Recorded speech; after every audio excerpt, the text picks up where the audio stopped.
یا رسول اللہ الصلاۃ والسلام علیک یا حبیب اللہ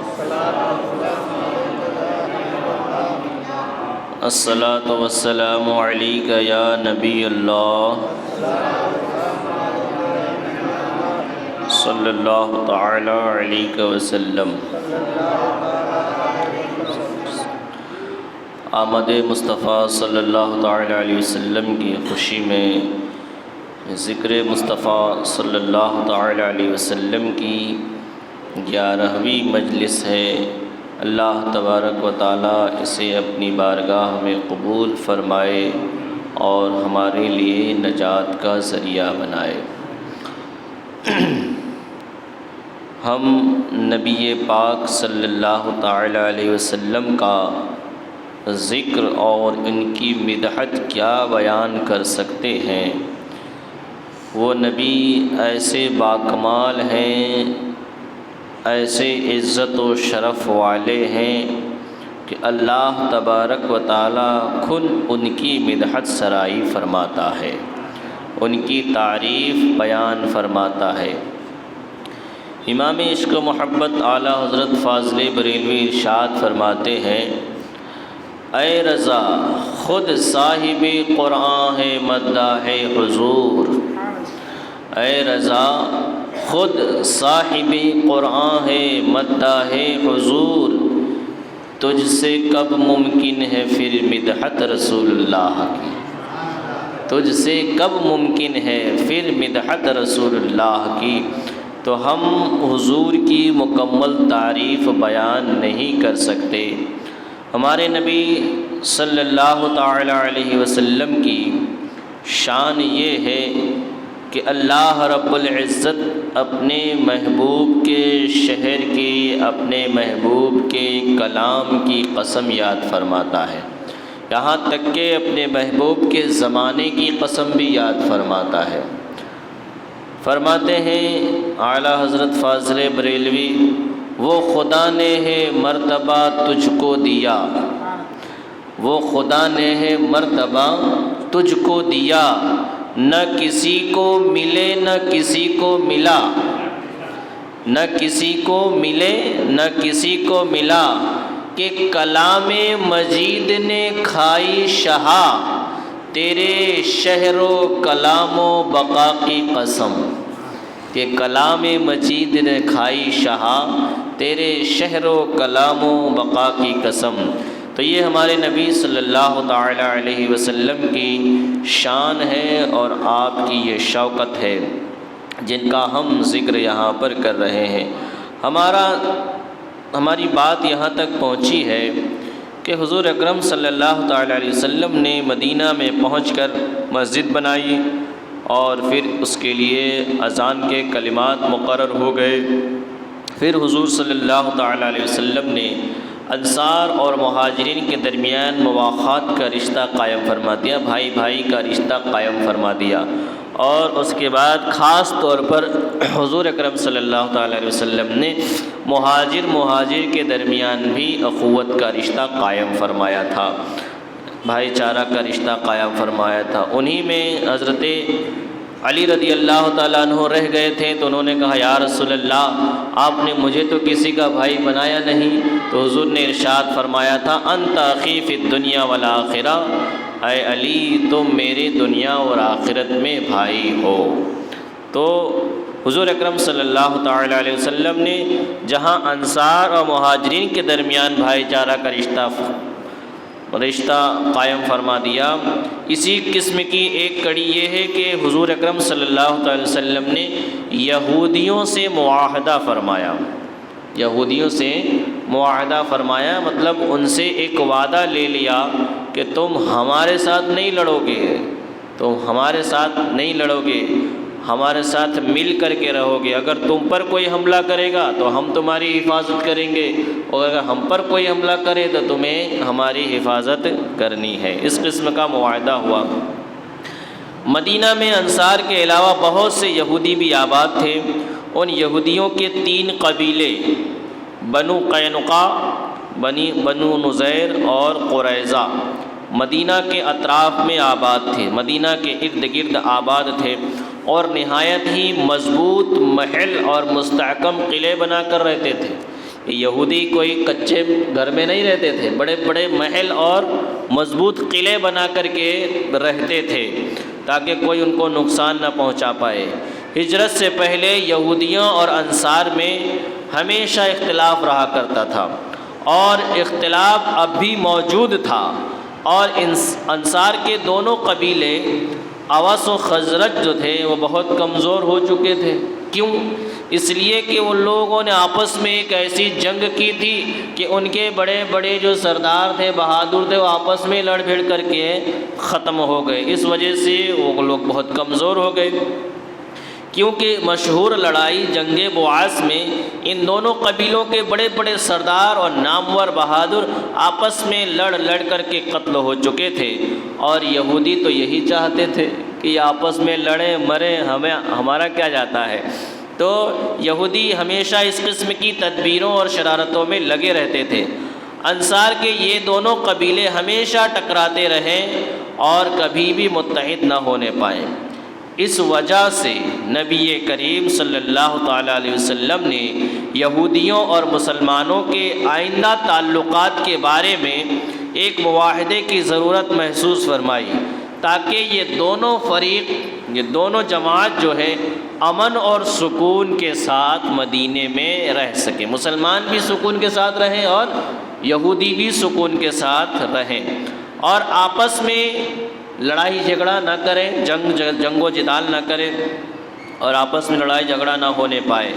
چنانچہ حضور اکرم صلی اللہ تعالیٰ علیہ وسلم نے انصار اور یہود کو بلا کر، انصار کو بھی بلایا، یہودیوں کو بھی بلایا، اور ان کے درمیان ایک دستاویز لکھوائی، ایک لیٹر لکھوایا گیا، ایک معاہدے کی دستخط قائم کی گئی، جس پر دونوں فریق کے دستخط ہو گئے، دونوں جانب سے مسلمانوں کے بھی دستخط ہوئے، سگنیچر ہوئی، اور یہودیوں کی بھی ہوئی کہ اب ہم آپس میں لڑیں گے نہیں۔ اس کے اندر کیا کیا بیان کیا گیا ہے، اس میں یہ ساری چیزیں بیان کی۔ نمبر 1 کہ خون بہاں یعنی جان کے بدلے جو مال دیا جاتا ہے، اور فدیہ جو قیدی کو چھڑانے کے بدلے میں رقم دی جاتی ہے، اس کا جو طریقہ پہلے سے چلا آتا ہے اب بھی قائم رہے گا۔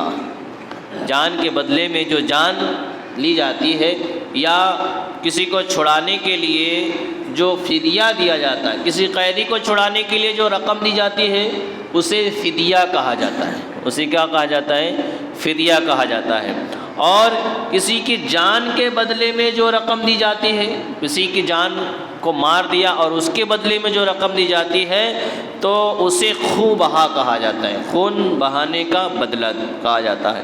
تو حضور نے فرمایا کہ اس میں یہ طے ہوا کہ یہ طریقہ اب بھی جاری رہے گا، اگر کوئی خون کرے گا تو اس کا معاوضہ لیا جائے گا، اگر کسی قیدی کو چھڑایا جائے گا تو اس کا معاوضہ لیا جائے گا۔ اور حضور اکرم صلی اللہ علیہ وسلم نے یہ بھی بات اس میں لکھوائی کہ یہودیوں کو مذہبی آزادی حاصل رہے گی، یہودی جو ہیں اپنے مذہب کے اعتبار سے ان کو آزاد چھوڑ دیا جاتا ہے، وہ اپنے حساب سے اپنی عبادت کریں، اپنے مذہب پر قائم رہیں، اور ان کے مذہبی رسوم میں کوئی دخل اندازی نہیں کی جائے گی۔ نمبر 3 یہودی اور مسلمان باہم دوستانہ برتاؤ رکھیں گے۔ اس معاہدے میں کیا تھا کہ مسلمان اور یہودی آپس میں دوست بن کر کے رہیں گے، دشمن بن کر کے نہیں رہیں گے۔ 4 نمبر پہ یہ تھا کہ یہودی یا مسلمانوں کو کسی سے لڑائی پیش آئے گی، چاہے یہودیوں کو کسی سے لڑنا پڑے یا مسلمانوں کو کسی سے لڑنا پڑے، تو ایک فریق دوسرے کی مدد کو جائے گا، ایک گروہ، ایک جماعت دوسرے کی مدد کو جائے گی۔ اگر مدینہ پر کوئی حملہ کرے گا تو دونوں فریق مل کر کے اس کے اوپر حملہ کریں گے۔ اگر کوئی مدینہ پہ حملہ کرنے آئے گا تو ایسا نہیں یہودی یہ نہ سوچے کہ ہمارا کیا جاتا ہے، لڑنے دو، بلکہ ان کو مسلمانوں سے مل کر کے سامنے والے کے اوپر حملہ کرنا پڑے گا، یا یہودیوں کے اوپر کوئی حملہ کرنے آئے تو مسلمان یہ نہ سوچے کہ بھلے ان کے ساتھ لڑتے ہمارا کیا جاتا ہے، نہیں، بلکہ مسلمان یہودیوں کے ساتھ مل کر کے سامنے والے پر حملہ کریں گے۔ یہ دستاویز تیار ہوئی۔ نمبر 6، اگر مدینہ پر کوئی حملہ آور ہوگا تو دونوں فریق مل کر حملہ کا مقابلہ کریں گے۔ نمبر 6 میں کوئی فریق قریش اور ان کے مددگاروں کو پناہ نہیں دے گا۔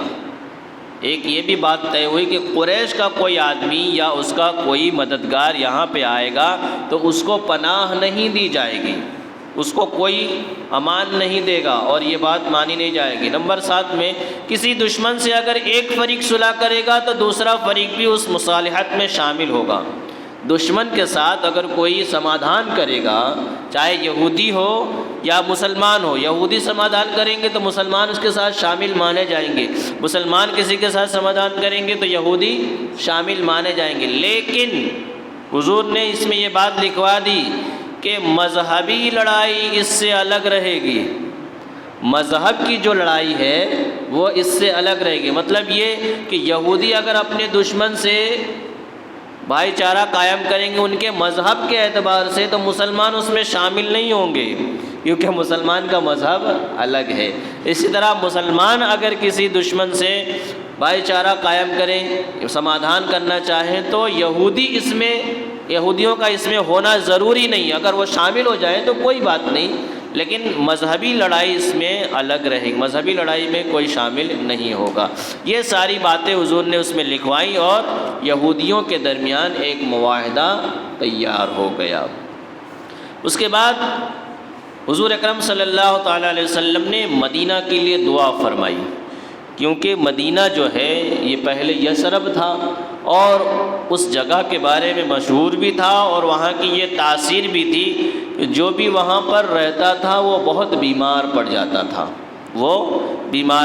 تھا، لیکن حضور نے جب سے دعا فرما دی اب کوئی وہاں بیمار نہیں پڑتا، بیمار جاتا ہے تو شفا پا جاتا ہے۔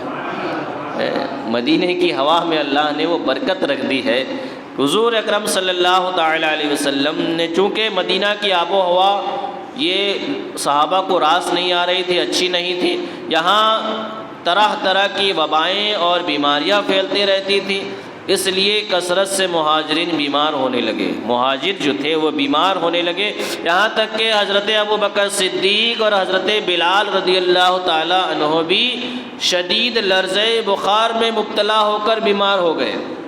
حضرت ابوبکر صدیق اور حضرت بلال بھی بہت اس وجہ سے بیمار ہو گئے، بہت بخار ان کو آ گیا، اور بخار کی جب شدت ہوئی، جب بخار زیادہ ہو جاتا تھا تو اب ان کو اپنے وطن کی یاد آتی تھی، اپنے مکہ کی یاد آتی تھی کہ ہم وہیں پہ برابر تھے، وہاں کی گھاس کو، وہاں کی زمین کو، وہاں کی آب و ہوا کو یاد کر کے اشعار پڑھا کرتے تھے، مکہ کی پہاڑیوں کو اور ان کی گھاسوں کے فراق میں اشعار پڑھتے تھے۔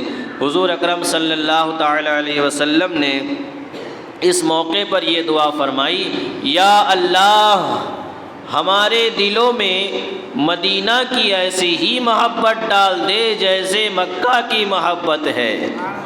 اے اللہ ہمارے دلوں میں مدینہ کی ویسی ہی محبت ڈال دے جیسے مکے کی محبت ہے، یا اللہ بلکہ اس سے بھی زیادہ اور مدینہ کی آب و ہوا کو صحت بخش بنا دے، اور مدینہ کے سا اور مد یعنی ناپ تول کے برتنوں میں خیر و برکت عطا فرما، اور مدینہ کے بخار کو جحفہ کی جانب منتقل فرما دے۔ جو مدینہ کی جو بیماری ہے اسے مقام جحفہ کی طرف منتقل فرما دے۔ یہ اللہ کے رسول صلی اللہ تعالیٰ علیہ وسلم نے دعا فرمائی، اور حضور نے جو دعا فرمائی یہ رد نہیں ہوئی، اور ہو بھی کیسے سکتی ہے کہ امام عشق محبت فرماتے ہیں اجابت نے جھک کر گلے سے لگایا، اجابت نے یعنی قبولیت نے جھک کر گلے سے لگایا، بڑھی ناز سے جب دعائے محمد۔ حضور جب دعا فرما دیں تو قبولیت سامنے آ کر کے اس کا استقبال کرتی ہے۔ یعنی حضور صلی اللہ تعالی وسلم کی یہ دعا قبول ہوئی اور الحمدللہ ہمارے دلوں میں مدینہ کی محبت مکے سے زیادہ ہو گئی، مکے سے زیادہ ہو گئی۔ یہ حضور کی دعا کی برکت ہے اور حضور کی قدم ناز کی برکت ہے، اور اس لیے بھی ہے کہ حضور اکرم صلی اللہ تعالیٰ علیہ وسلم مدینے میں جلوہ فرما ہے، حضور کا وہاں پر روضہ مبارک ہے۔ اور ایک ہجری میں یعنی جس سال حضور صلی اللہ علیہ وسلم مدینہ تشریف لے گئے تھے، اسی سال ایک اور واقعہ بڑا اہم پیش آیا، وہ حضرت سلمان فارسی رضی اللہ تعالیٰ عنہ کی ایمان لانے کا واقعہ ہے۔ حضرت سلمان فارسی رضی اللہ تعالیٰ عنہ کے اسلام لانے کا واقعہ بھی بہت اہم ہے۔ یہ تو ملک فارس کے رہنے والے تھے، ملک فارس کے رہنے والے تھے، اور کئی دین پر ہوتے ہوئے اسلام میں داخل ہوئے، کئی مذہب کو بدلتے ہوئے اسلام میں داخل ہوئے۔ ان کی عمر کے بارے میں فرمایا، ان کی عمر 300 برس کی تھی، 300 برس کی عمر تھی، لیکن ان کے نصیب میں ایمان لکھا تھا، تو کہاں کہاں سے گھومتے گھومتے حضور کے قدموں میں آ گئے۔ ان کے آباء و اجداد بلکہ ان کے ملک کی پوری آبادی مجوسی آتش پرست تھی۔ یہ اپنے آبائی دین سے بیزار ہو کر کے، اپنے باپ دادا کا دین چھوڑ کر دین حق کی تلاش میں اپنے وطن سے نکلے تھے۔ حضرت سلمان فارسی دین حق کی تلاش میں اپنے وطن سے نکلے، مگر راستے میں ڈاکوؤں نے ان کو گرفتار کر لیا، اور ان کو اپنا غلام بنا لیا، اور غلام بنا کر کے پھر ان لوگوں نے بیچ ڈالا، حضرت سلمان فارسی کو بیچ ڈالا۔ چنانچہ حضرت سلمان فارسی کئی بار بکتے ہوئے، چونکہ غلام بن گئے تو غلام کو تو ایک بیچتا دوسرا خرید لیتا، ایک بیچتا دوسرا خرید لیتا، ابھی وہ غلامی کا سلسلہ نہیں ہے۔ تو حضرت سلمان فارسی بکتے اور مختلف لوگوں کی غلامی میں رہتے اسی طرح مدینہ پہنچ گئے، بکتے مدینہ پہنچ گئے، اور کچھ دنوں تک عیسائی بن کر رہے، مدینہ میں کچھ دنوں تک عیسائی بن کر کے رہے، اور یہودیوں سے بھی مل جل رکھتے رہے، ان سے بھی تعلقات قائم رکھتے۔ اس طرح ان کو توریت اور انجیل کی کافی معلومات بھی حاصل ہو گئی۔ حضرت سلمان فارسی کو توریت کی، انجیل کی کافی معلومات حاصل ہو گئی۔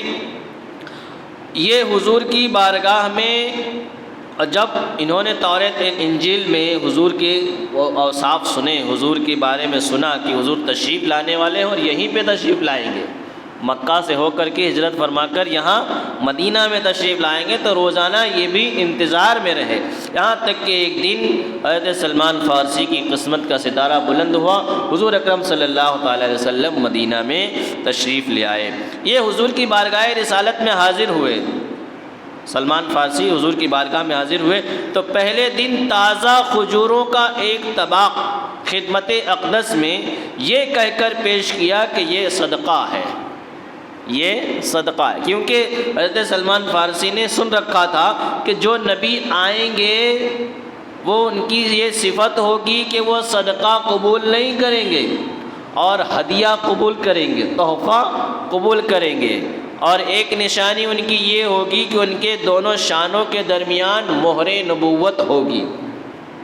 تو حضرت سلمان فارسی آزمانے کے لیے پہلے دن صدقے کا تھال لے کر کے گئے، تو حضور نے ارشاد فرمایا کہ ہمارے سامنے سے اٹھاؤ اور فقیروں غریبوں میں تقسیم فرما دو، کیونکہ میں صدقہ نہیں کھاتا، میں صدقہ نہیں کھایا تھا۔ جب حضور نے فرمایا تو حضرت سلمان فارسی کو یقین ہو گیا کہ ایک شرط تو پوری ہو گئی، ایک شرط پوری ہو گئی۔ اب دوسرے دن کھجور کا پھر ایک دسترخوان لے کر کے آئے، لیکن اب یہ کہہ کر نہیں دیا کہ یہ صدقہ ہے، بلکہ یہ کہہ کر کے دیا کہ یہ ہدیہ ہے، یہ تحفہ ہے، یہ گفٹ ہے، حضور اکرم صلی اللہ علیہ وسلم کے سامنے کہہ کر کے رکھ دیا تو حضور نے صحابہ کو ہاتھ بڑھانے کا اشارہ فرمایا، صحابہ سے فرمایا کہ لو اس میں سے، اور حضور نے خود بھی اس میں سے لیا اور تناول فرمایا۔ تو اس سے حضرت سلمان فارسی کو یقین ہو گیا کہ یہ چلو دوسری نشانی بھی پوری ہو گئی کہ صدقہ نہیں لیتے لیکن ہدیہ قبول فرما لیتے ہیں۔ اب جب حضور نے ہاتھ اٹھا کر کے کھجور اٹھا رہے تھے تو اسی درمیان حضرت سلمان فارسی نے پیچھے سے حضور کے دونوں شانوں کے درمیان جب ہوا چلی اور چادر مبارک اڑی تو حضرت سلمان فارسی نے حضور کے دونوں شانوں کے درمیان جو نظر ڈالی تو مہر نبوت کو بھی دیکھ لیا، مہر نبوت کو بھی دیکھ لیا۔ تو اب تو بالکل یقین ہو گیا کہ یہی نبی ہیں جن کا مجھے انتظار تھا۔ چنانچہ چونکہ یہ توریت اور انجیل میں نبی آخر الزمان کی نشانیاں پڑھ چکے تھے، اس لیے جب دیکھا کہ یہی ساری نشانی ان کے اندر پائی جاتی ہیں تو یقیناً یہ نبی برحق ہے، چنانچہ فوراً کلمہ پڑھ کر کے اسلام قبول کر لیا۔ تو پہلی ہجری کا یہ واقعہ بھی بڑا اہم تھا جسے بیان کر دیا گیا۔ اب اس کے بعد حضور صلی اللہ علیہ وسلم جب مدینہ میں آئے تو اب تک فرض نمازوں میں صرف 2 ہی رکعت تھی۔ جب تک حضور مدینہ میں آئے تھے تب تک 2 ہی رکعت فرض نمازوں میں 2 ہی رکعت تھی، مگر ہجرت کے سال اول ہی میں، ہجرت کے پہلے سال ہی میں جب حضور صلی اللہ علیہ وسلم مدینہ تشریف لائے تو ظہر، عصر اور عشاء میں 4 رکعتیں فرض ہو گئی۔ پہلے 2 رکعت فرض تھی، ظہر میں بھی 2 رکعت فرض تھی اور عصر میں بھی اور عشاء میں بھی 2 رکعت فرض تھی۔ لیکن جب حضور مدینہ تشریف لے آئے تو پہلے ہی سال میں یہ جو 2 رکعت تھی وہ 4 رکعت ہو گئی، لیکن سفر کی حالت میں اب بھی وہی 2 رکعت باقی ہے، سفر کی حالت میں اب بھی وہی 2 رکعت باقی ہیں۔ یعنی اگر آپ سفر کریں 92 کلومیٹر کا آپ سفر کریں اور متصل ارادہ ہو یہاں سے وہاں تک جانا ہے تو آپ ہو گئے شرعی مسافر۔ جب آپ شرعی مسافر ہو گئے تو آپ کو ظہر کی نماز پڑھنی ہو، عصر کی نماز پڑھنی ہو یا عشاء کی نماز پڑھنی ہو تو فرض نمازوں میں آپ پر واجب ہے کہ آپ 2 ہی پڑھیں گے، 4 نہیں پڑھ سکتے، 4 نہیں پڑھ، یہ قصر اس کو کہتے ہیں، قصر۔ تو یہ قصر واجب ہے، لیکن کس کے لیے؟ مسافر جو ہوگا، شرعی مسافر، اس کے لیے یہ واجب ہوگا۔ آپ 10-20 کلومیٹر، 50 کلومیٹر، 60 کلومیٹر کا سفر کریں گے تو آپ مسافر، آپ اپنے اعتبار سے سمجھیں کہ میں سفر کر کے آیا ہوں، مسافر ہو گیا، لیکن شرعی مسافر نہیں ہوں گے۔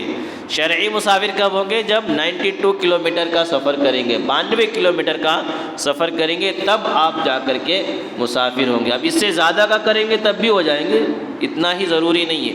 100 کلو 200 کلومیٹر کا سفر کریں تو بھی آپ مسافر ہو جائیں گے۔ تو اب آپ کو 2 رکعت ہی پڑھنی ہے۔ مغرب میں تو 3 پڑھنی ہے، اس میں آدھا نہیں ہے، ظہر میں، عصر میں اور عشاء میں 2 رکعت پڑھنی۔ تو وہ 2 رکعت جو پہلے فرض تھی مسافر کے لیے اب بھی وہ 2 رکعت ہی باقی ہے، اور عام آدمی کے لیے، مقیم آدمی کے لیے 4 رکعت فرض ہے، ٹھیک ہے۔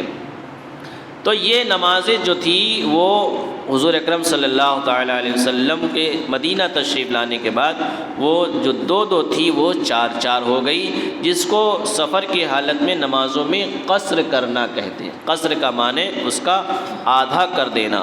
حضور اکرم صلی اللہ تعالیٰ علیہ وسلم کی سیرت کے باب میں آپ نے جو بھی سنا یہ بہت کم ہے، اب چونکہ وقت بہت کم رہ گیا ہے اس لیے حضور اکرم صلی اللہ تعالیٰ علیہ وسلم کے جسم مقدس کے اوپر تھوڑی گفتگو ہو جائے۔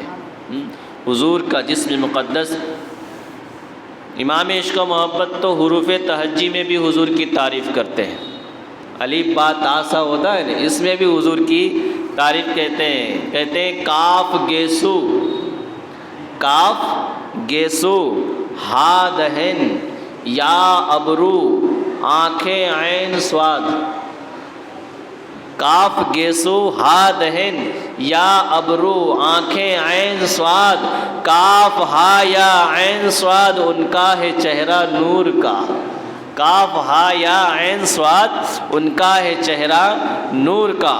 تو حضور اکرم صلی اللہ تعالی علیہ وسلم کا پورا جسم جو ہے یہ نورانی تھا، حضور کا سایہ نہیں تھا۔ آپ اس پر پوری مکمل گفتگو سماعت کریں گے۔ حضور اقدس صلی اللہ تعالی علیہ وسلم کو اللہ تعالیٰ نے جس طرح کمال سیرت میں تمام اولین و آخرین سے ممتاز اور افضل و اعلیٰ بنایا ہے، اسی طرح آپ کو جمال صورت میں بھی بے مثل و بے مثال پیدا فرمایا ہے، بے مثل و بے مثال پیدا فرمایا ہے۔ اور ہم اور آپ حضور کی شان بے مثالی کو بھلا کیا سمجھ سکتے ہیں؟ حضرات صحابہ کرام جو دن رات اور سفر و حضر میں جمال نبوت کی تجلیاں دیکھتے رہتے تھے، انہوں نے محبوب خدا کے جمال بے مثال کے فضل و کمال کی جو مصوری کی ہے، اس کو سن کر یہی کہنا پڑتا ہے جو کسی مداح رسول نے کیا خوب کہا ہے، لم یخلق الرحمن مثل محمد ابدا وعلمی انہ لا یخلق، یعنی اللہ تعالیٰ نے حضور اکرم صلی اللہ تعالیٰ علیہ وسلم کے جیسا پیدا فرمایا ہی نہیں ہے، اور میں یہی جانتا ہوں کہ وہ کبھی نہ پیدا کرے گا، حضور کے جیسا نہ کوئی ہوا ہے نہ ہوگا۔ جانتا ہوں کہ اب حضور کے جیسا اللہ تبارک و تعالیٰ پیدا بھی نہیں فرمائے گا۔ صحابی رسول اور تاجدار دو عالم کے درباری شاعر حضرت حسان بن ثابت نے اپنی قصیدہ حمزیہ میں جمال نبوت کی شان بے مثال کو اس شان کے ساتھ بیان فرمایا، وَأَجْمَلُ مِنْكَ لَمْ تَرَ قَطُّ عَيْنِي وَأَكْمَلُ مِنْكَ لَمْ تَلِدِ النِّسَاءُ، یعنی یا رسول اللہ آپ سے زیادہ حسن و جمال والا میری آنکھوں نے کبھی کسی کو دیکھا ہی نہیں ہے۔ حضرت حسان ابن ثابت کہتے ہیں یا رسول اللہ آپ سے زیادہ حسن و جمال والا خوبصورت میری آنکھوں نے کبھی دیکھا ہی نہیں، اور آپ سے زیادہ کمال والا کسی عورت نے جنا ہی نہیں ہے، آپ سے زیادہ کمال والا کسی عورت نے جنا ہی نہیں ہے۔ خلقت مبرأ من کل عیب کأنک قد خلقت کما تشاء، یا رسول اللہ آپ تو ہر عیب و نقصان سے پاک پیدا کیے گئے ہیں، گویا آپ ایسے ہی پیدا کیے گئے جیسے حسین و جمیل پیدا ہونا چاہتے تھے۔ اور حضرت علامہ بوصیری رحمۃ اللہ تعالیٰ علیہ نے اپنے قصیدہ بردہ میں فرمایا ہے، منزہ عن شریک فی محاسنہ فجوہر الحسن فیہ غیر منقسم، یعنی حضرت محبوب خدا اپنی خوبیوں میں ایسے یکتا ہیں کہ اس معاملے میں ان کا کوئی شریک ہی نہیں ہے، کیونکہ ان میں جو حسن کا جوہر ہے وہ قابل تقسیم نہیں ہے۔ حضور کا جو حسن ہے وہ بانٹا جائے، تقسیم کیا جائے اس قابل ہی نہیں ہے۔ امام عشق و محبت فرماتے ہیں، تیرے خلق کو حق نے عظیم کہا، تیرے خلق کو حق نے عظیم کہا، تیری خلق کو حق نے جمیل کیا، کوئی تجھ سا ہوا ہے نہ ہوگا شہا، تیرے خالق حسن و ادا کی قسم، کوئی تجھ سا ہوا ہے نہ ہوگا شہا، تیرے خالق حسن و ادا کی قسم۔ بہرحال اس پر تمام امت کا ایمان ہے کہ تناسب اعضاء یعنی جسم کی بناوٹ اور حسن و جمال میں حضور نبی آخر الزمان صلی اللہ تعالی وسلم بے مثل و بے مثال ہے۔ چنانچہ حضرات محدثین و مصنفین سیرت نے روایت صحیحہ کے ساتھ آپ کے ہر اعضاء شریفہ کے تناسب اور حسن جمال کو بیان کیا ہے، اور ہم بھی اس کتاب میں کچھ بیان کرتے ہیں۔ حضور اکرم صلی اللہ تعالی علیہ وسلم کا جسم اطہر کیسا تھا، حضور کا جسم مبارک کیسا تھا، اسے سماعت کیجیے۔ حضرت ابو ہریرہ رضی اللہ تعالیٰ عنہ کا بیان ہے کہ حضور انور صلی اللہ تعالیٰ علیہ وسلم کے جسم اقدس کا رنگ گورا تھا۔ حضور کا جو جسم تھا، جسم کا رنگ گورا تھا اور سفید تھا، گورا اور سفید تھا، اور ایسا معلوم ہوتا تھا گویا آپ کا مقدس بدن چاندی سے ڈھال کر بنایا گیا ہے۔ حضور کا جسم ایسا لگتا تھا جیسے کہ چاندی سے ڈھال کر کے حضور کا جسم مقدس بنایا گیا ہے۔ حضرت انس کہتے ہیں کہ آپ کا جسم مبارک نہایت ہی نرم و نازک تھا، نہایت ہی ملائم تھا۔ کہتے ہیں میں نے دیباج اور حریر یعنی ریشمی کپڑوں کو بھی آپ کے بدن سے زیادہ نرم و نازک نہیں پایا۔ ریشمی کپڑے اتنے نرم ہوتے ہیں، حضرت انس کہتے ہیں اس سے بھی زیادہ میں نے حضور کے جسم پاک کو نرم و نازک دیکھا ہے، پایا ہے، اور آپ کے جسم مبارک کی خوشبو سے زیادہ اچھی کبھی کوئی خوشبو نہیں سونگھی، کیونکہ حضور کے جسم سے خوشبو آتی تھی۔ جب حضرت کعب ابن مالک نے فرمایا کہ جب حضور اکرم صلی اللہ علیہ وسلم خوش ہوتے تھے تو آپ صلی اللہ تعالی وسلم کا چہرہ انور اس طرح چمک اٹھتا تھا جیسے چاند کا ایک ٹکڑا ہے۔ حضور جب مسکراتے تھے تو ایسا لگتا تھا چاند کا ایک ٹکڑا ہے، اور ہم لوگ اسی کیفیت سے حضور کی شادمانی اور مسرت کو پہچان لیتے تھے۔ جب حضور کا چہرہ چمکتا تھا تو ہم اسی سے سمجھ جاتے تھے کہ حضور صلی اللہ علیہ وسلم خوش ہیں، اور جب حضور جلال میں ہوتے تھے تو حضور کا چہرہ خوشی سے چاند کی طرح نہیں چمکتا تھا بلکہ سرخ ہو جاتا تھا، تو ہم سمجھ جاتے تھے کہ حضور صلی اللہ علیہ وسلم جلال کے عالم میں ہیں۔ آپ کے رخ انور پر پسینے کے قطرات، حضور کے جسم پر، حضور کے چہرے پر جو پسینے کے قطرے بوندیں ٹپکتی تھیں وہ موتیوں کی طرح ڈھلکتے تھے۔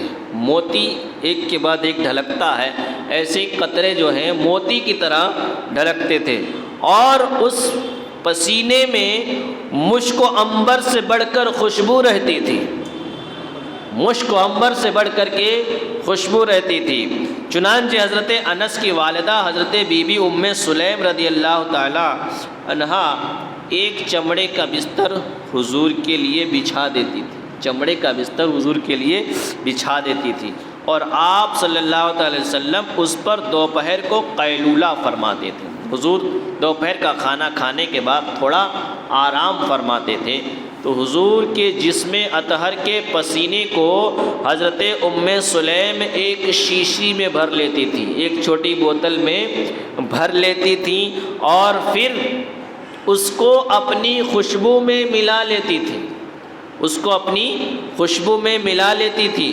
چنانچہ حضرت انس نے وصیت کی تھی کہ میری وفات کے بعد میرے بدن اور کفن میں وہی خوشبو لگائی جائے جس میں حضور انور صلی اللہ تعالی علیہ وسلم کے جسم اطہر کا پسینہ ملا ہوا ہے۔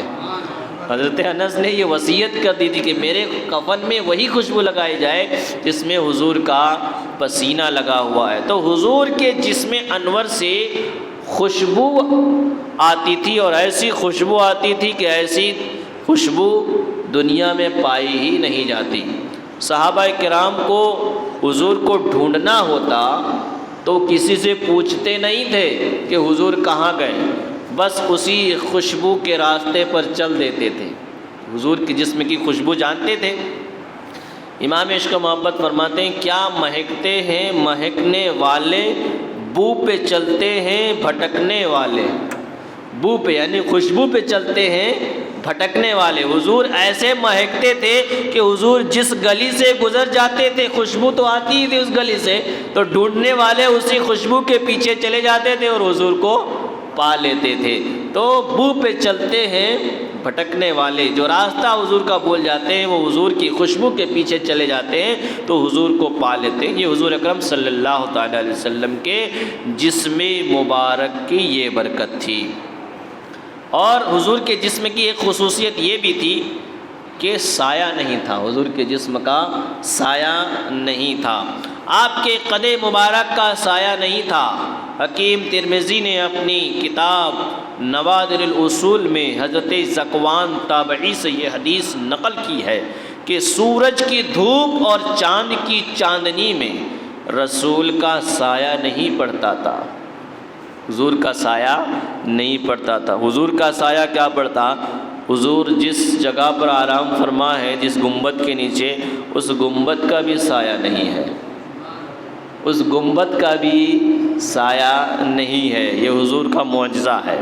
امام ابن سبا کا قول ہے کہ یہ آپ کی خصائص میں سے، حضور کی خصوصیات میں سے کہ حضور کا سایہ نہیں پڑتا تھا، آپ کا سایہ زمین پر نہیں پڑتا تھا، اور آپ نور تھے، اور ظاہر بات ہے نور کا سایہ نہیں ہوتا۔ جو لائٹ جل رہی اسی کو نور کہا جاتا ہے عربی میں، تو یہ لائٹ جلتی، لائٹ کا کوئی سایہ نہیں ہوتا، اس کی کوئی پرچھائی نہیں ہوتی، تو حضور تو سراپا نور تھے، تو حضور کی پرچھائی کیسے ہو سکتی تھی؟ اس لیے جب آپ دھوپ میں یا چاندنی میں چلتے تھے تو آپ کا سایہ نظر نہیں آتا تھا۔ اور بعض کا قول یہ ہے کہ اس کی شاہد وہ حدیث ہے جس میں آپ کی اس دعا کا ذکر ہے کہ آپ نے دعا مانگی، خداوندا تو میرے تمام اعضاء کو نور بنا دے، اور آپ نے اپنی اس دعا کو اس قول پر ختم فرمایا، وجعلنی نورا، یعنی اے اللہ تو مجھ کو سراپا نور بنا دے۔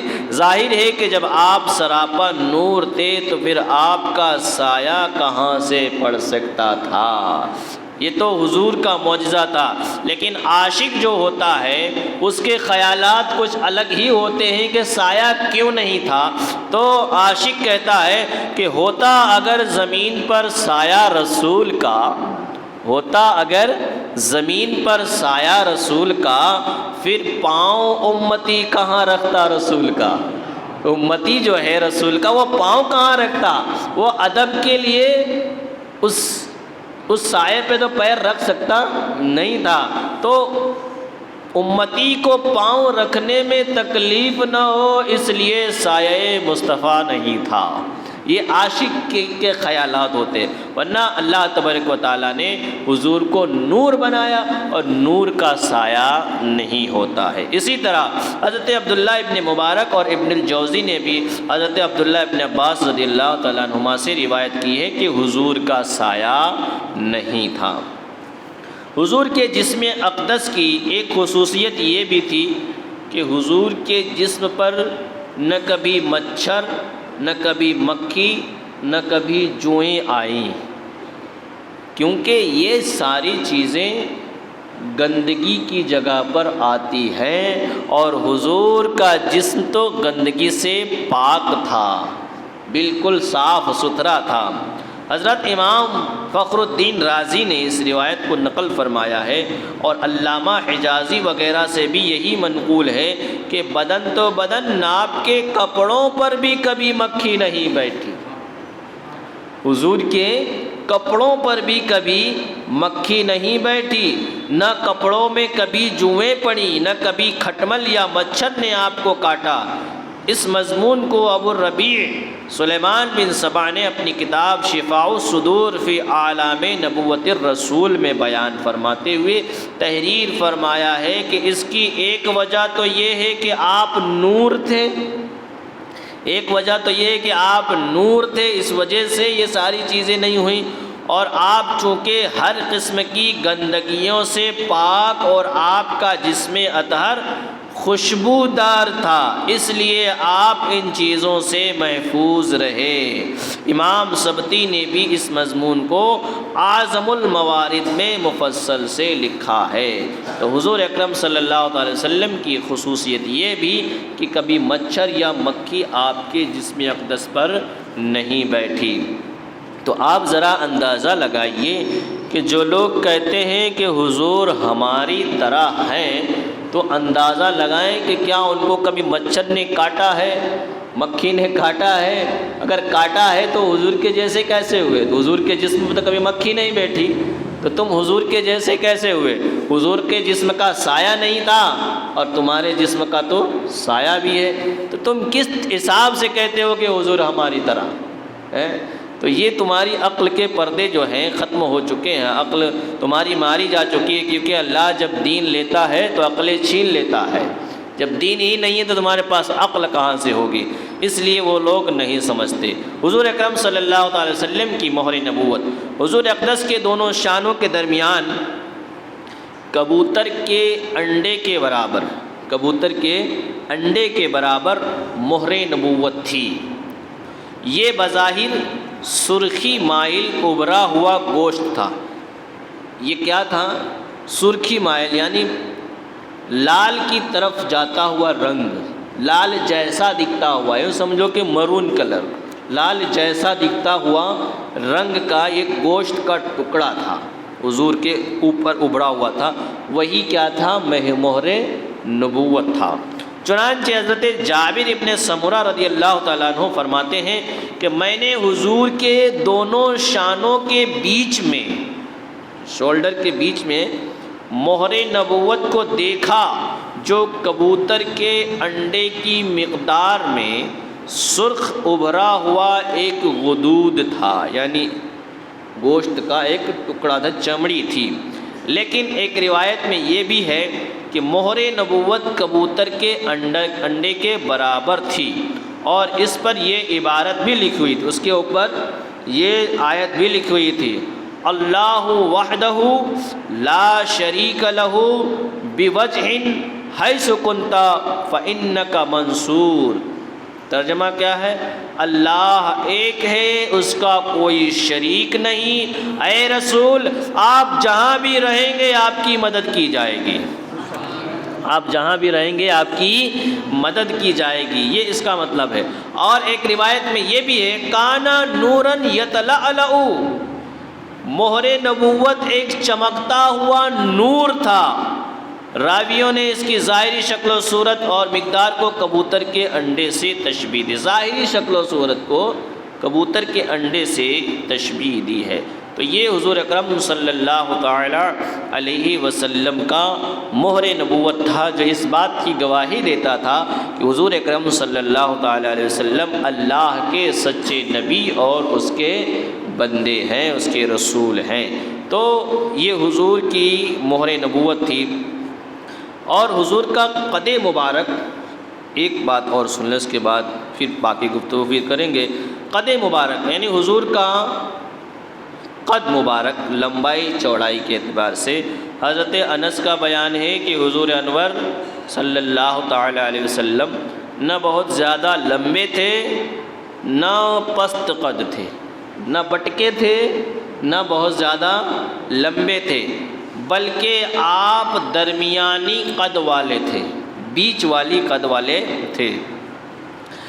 بوقت رفتار، حضور صلی اللہ علیہ وسلم جب چلتے تھے کہ بوقت رفتار ایسا معلوم ہوتا تھا گویا آپ کسی بلندی سے اتر رہے ہیں۔ آپ کا مقدس بدن انتہائی خوبصورت تھا، اور جب چلتے تھے تو کچھ خمیدہ ہو کر کے چلتے تھے۔ خمیدہ ہو کر کے مطلب جھک کر کے حضور صلی اللہ علیہ وسلم چلتے تھے۔ اسی طرح حضرت علی بھی فرماتے ہیں کہ آپ نہ طویل القامت تھے، یعنی نہ آپ بہت زیادہ لمبے تھے، نہ پست قد تھے، بلکہ آپ میانہ قد تھے، اور جب آپ چلتے تھے تو ایسا معلوم ہوتا تھا کہ آپ کسی بلندی سے اتر رہے ہیں۔ جب آپ کسی اونچی جگہ سے ڈھال پر اتریں گے تو آپ کا جسم ڈھال کی طرف جھکتا ہوا جائے گا، جھکتا ہوا جائے گا۔ تو حضور صلی اللہ علیہ وسلم جب چلتے تھے تو تھوڑا جھک کر کے چلتے تھے، تو ایسا لگتا تھا، حضرت علی فرماتے ہیں کہ ایسا لگتا تھا کہ ڈھال سے اتر رہے ہیں حضور صلی اللہ علیہ وسلم۔ اس پر صحابہ کرام کا اتفاق ہے کہ آپ میانہ قد تھے، حضور جو بیچ قد کے مالک تھے، بیچ نہ آپ زیادہ لمبے نہ زیادہ چھوٹے تھے۔ لیکن یہ آپ کی معجزانہ شان ہے، حضور کی یہ شان ہے اور آپ کا معجزہ ہے کہ میانہ قد ہونے کے باوجود اگر آپ ہزاروں انسانوں کے مجمع میں کھڑے ہو جاتے تو آپ کا سر مبارک سب سے زیادہ اونچا نظر آتا تھا۔ حضور اکرم صلی اللہ علیہ وسلم کا سر مبارک سب سے اونچا نظر، ہزاروں کے مجمع میں اگر حضور کھڑے ہو جاتے تو حضور کی یہ معجزانہ شان تھی کہ حضور کا سر ہی سب سے اونچا نظر آتا تھا۔ حالات تھے اونچے لمبے نہیں تھے اور نہ ہی پست قد تھے، لیکن یہ حضور کی معجزانہ شان تھی کہ اگر ہزاروں کے مجمع میں مجلس میں کھڑے ہو جاتے تو آپ کا سر ہی سب سے اونچا نظر آتا تھا۔ امام عشق و محبت فرماتے ہیں قدے بے سایہ کے سایہ مرحمت، قدے بے سایہ کے سایہ مرحمت، ذل ممدود رافت پہ لاکھوں سلام۔ اور فرماتے ہیں سارے اونچوں میں اونچا سمجھیے جسے، ہے اس اونچے سے اونچا ہمارا نبی، سارے اونچوں میں اونچا سمجھیے جسے، طائران قدس جس کی ہیں قمریاں، اس صحیح سرو قامت پہ لاکھوں سلام۔ حضور اکرم صلی اللہ تعالیٰ علیہ وسلم کا سر اقدس حضرت علی نے آپ کا ہی حلیہ مبارک، حضور کا سر مبارک جو تھا، اس کے بارے میں فرمایا کہ حضور اکرم صلی اللہ تعالیٰ علیہ وسلم کا سر مبارک زخم الراس، یعنی آپ کا سر مبارک بڑا تھا، تھوڑا چوڑا تھا، جو شاندار اور وسیع ہونے کا نشان ہے۔ اگر کسی کا سر جو ہے بڑا ہو، چوڑا ہو، تو یہ اس کی شان و شوکت پر دلالت کرتا ہے، یعنی اس کو دیکھ کر کے سامنے والا جو ہے ہیبت کھا جاتا ہے اور اس کی تعظیم کرنے کے لیے وہ تیار رہتا ہے۔ تو حضور اکرم صلی اللہ علیہ وسلم کا سر اقدس بھی اس طریقے کا تھا، لمبا تھوڑا چوڑا تھا، جس سے لگتا تھا کہ یہ شاندار شخصیت کی ذات ہے۔ امام عشق و محبت فرماتے ہیں سر کے بارے میں، جس کے آگے سرے سروراں خم رہے، جس کے آگے سرے سروراں خم رہیں، اس سرے تاج رفعت پہ لاکھوں سلام، اس سرے تاج رفعت پہ لاکھوں سلام۔ تو یہ ہمارے نبی صلی اللہ تعالیٰ علیہ وسلم کے جسم کے کچھ حصے جو ہے آپ نے سماعت کیے۔ اب انشاءاللہ کل سے آپ حضور اکرم صلی اللہ تعالیٰ وسلم کے منہ مبارک، بال مبارک کے بارے میں گفتگو سماعت کریں گے۔ اللہ تبارک و تعالیٰ کی بارگاہ میں دعا ہے کہ مولا جو کچھ بھی بیان ہوا اسے اپنی بارگاہ میں قبول فرما اور اس مجلس کی برکتیں ہمیں عطا فرما، بیماروں کو شفا عطا فرما، اور جو لوگ بھی تمنائیں لے کر کے آئے ہیں مولا سب کی تمناؤں کو پورا فرما، ایمان کے ساتھ رکھ، ایمان پر خاتمہ عطا فرما۔ وآخر دعوانا الحمدللہ رب العالمین۔ السلام علیکم، صلاۃ والسلام کے لیے کھڑے ہو جائیں۔